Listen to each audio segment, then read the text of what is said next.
Hello again, I'm Bob Weir with another interview of notable people in North Texas. My guest today is Bob Williams, founder and CEO of Ranch Hands Rescue, a human and animal sanctuary founded on hope and healing for the long-term recovery of trauma victims, special needs animals, and male survivors of sex trafficking. Thanks for being here, Bob. Thanks for having me.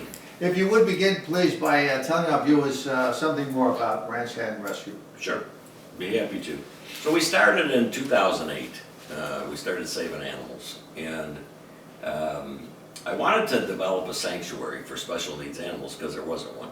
And you knew our old sheriff, Benny Parkey, who passed away, Sure. and Yeah. Benny taught me everything there was to know about animal cruelty and Really? that sort of thing, and so I started a sanctuary. We got our public charity status in 2009, and that was for special needs animals, all right? And I only wanted to take special needs animals because they're what I call the throwaways, the ones nobody wants. Bob, give us, the viewers, an idea of a special needs animal. So typically a horse that was seized or an animal by law enforcement for abuse and neglect, okay? And many times they had a broken leg, a broken jaw, you know, every horrific thing you can think of, but a lot of starvation, you know, situations, things like that, where they come in, their skin and bones, you know. On the animal side, we did some pretty amazing things. We put the first horse in the world in a prosthetic leg without amputation. We did the first ever stem cell implant in a horse to heal a tendon, you know. Really? We have, Wow. we have a dog with 3 prosthetic legs, yeah. So it's That's pretty amazing. Good. Wow, that is, I didn't realize that part of it I didn't know about. Yeah.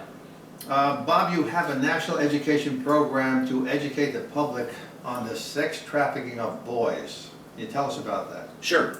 So, you know, I discovered this whole thing by accident. Okay, I serve on the Attorney General's Human Trafficking Task Force, the Governor's Human Trafficking Task Force for boys.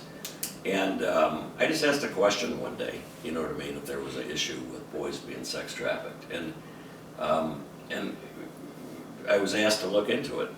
And what I realized was that there was not one safe house in the country for young men to go to. And it just blew my mind, all right? And nobody really knew how big the problem was, all right? If you look at the national data, it's about 10%, all right? But we really believe that up to 50% of human trafficking victims are boys and young men. And now there's a lot of data to support that. So there was plenty of information about the trafficking of girls, but not boys. Right, nobody was talking about it. Right. And they're still not talking about it, by the way, Really? all right? It's not a comfortable topic, but the Department of Justice issued a report that says now they believe that it's 36% of human trafficking are boys and young men. ACPAT issued, who's an international organization, issued a report saying that they believe it's 38%. Both reports, Bob, say that it's still extremely underreported because the myth is that boys can get away, all right? And so we really believe that it's up to 50%. Is it something like there's more shame involved when it's a boy? Shame Is and that guilt. why they don't want to talk about it? Yeah, shame and guilt. There you go. Yeah, it's everything that people have been taught, all right? So you got a couple issues. You have, you know, this does affect GLBTQ kids, all right? And, but over half of the victims that we see, these are innocent victims, identify as straight. They're forced into a lifestyle. This is actual human slavery, all right? They control these kids by drugs, and they're forced into a lifestyle against their will, all right? And so it's a big problem. And how these kids kidnapped them? Are they taken off the streets many times, or are they? That's a myth. You know, a lot of people think it's like the movie Taken, all right? And it's about 2% are actual kidnapped victims. Yeah. I mean, you got a lot bigger problem in terms of labor trafficking, where that scenario, you know, is prevalent. But these are kids, this happens in every city, in every county, in every state across the country, all right? And these are kids who are going to school. They are kids in college. There is a certain percentage of them that are homeless, but they are controlled by the traffickers by drugs, all right? So think about this. An autistic boy that came to us who was trafficked right here in Denton, and he came in with rectal damage. He can't even comprehend what happened to him, all right? Another boy who was trafficked by some very serious people, who was given a drug called wax, laced with formaldehyde. he has permanent brain damage. He will never be able to take care of himself. He's 20 years old. They're horrific stories that most people don't want to talk about and admit what's happening. But again, they control these kids by drugs. They give them enough drugs so that they got to come back after 14 or 15 hours with the money. Well, Bob, how are they sex trafficked? In what way? I mean, are they sold off to people who are perverted about this? The definition of human trafficking is the sale of human bodies through force, fraud, or coercion. So you have many scenarios. Many of these boys that we have in our program have been sold 6 to 8 times a day, all right? And they've been sold for profit, all right, and forced to do things for profit. Other scenarios are, you have, for example, the foster care system has an incredible transitional program. You know, when you turn 18, if you're in the foster care system, you can move into transitional living. But if you're a child that's been in the system their whole life and they've been bullied, sexually abused, whatever the issue is, when they turn 18, they just want to get out.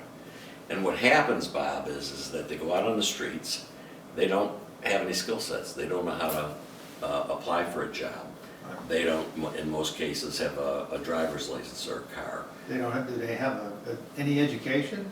And most of them have graduated, yeah, but From you know, high school. but the question then becomes what kind of what are they gonna do education from did here? they get? Bob's House of Hope, is that the name of the? That's the name of the safe house. Of the safe house that you have for boys. It's the first safe house in the country, by the way, for boys. Really? Yeah. You have a counseling program specializing in the 10% of trauma survivors that are not getting better on their current program. Right. So let me try and put it into perspective for you. There's 3 areas, 3 parts to Ranch Hands Rescue.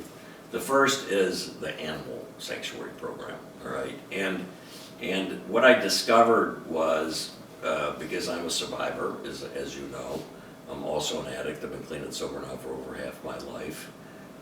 But back in those days, they didn't have programs for boys. And so I've had a lot of trauma work, a lot of counseling, you know, a lot of help. I tell everybody I'm one of the lucky ones because I was able to, you know, have a full and productive life. But I struggled for 12 years, all right, after my rape, because I couldn't process what happened to me. So I discovered when I started this animal program, there was something magical about the animals and people with trauma. So I developed a program, a counseling program that would partner abused and neglected animals in mental health therapy. Today we have 28 partner agencies that send us that 1 to 10% of clients who typically don't respond in traditional office counseling. And that's where the animals come in, all right? Wow. It's been a very successful program and very unique. It's the only one of its kind in the country. That is, yeah, that's amazing. Bob, can you tell us a little bit about, there's a big event coming up at the Embassy Suites in Denton. It's called Ignite Hope for Boys.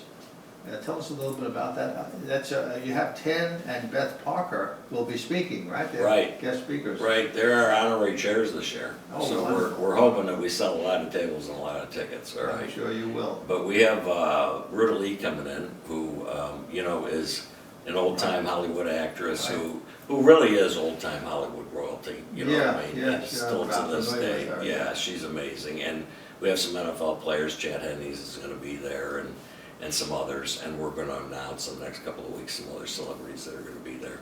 But the whole idea is to celebrate the work that we do. So our animal sanctuary, our counseling program, and now the first ever safe house in the country, which, by the way, we just had our 1-year anniversary on June 1st of being open, and our expansion programs.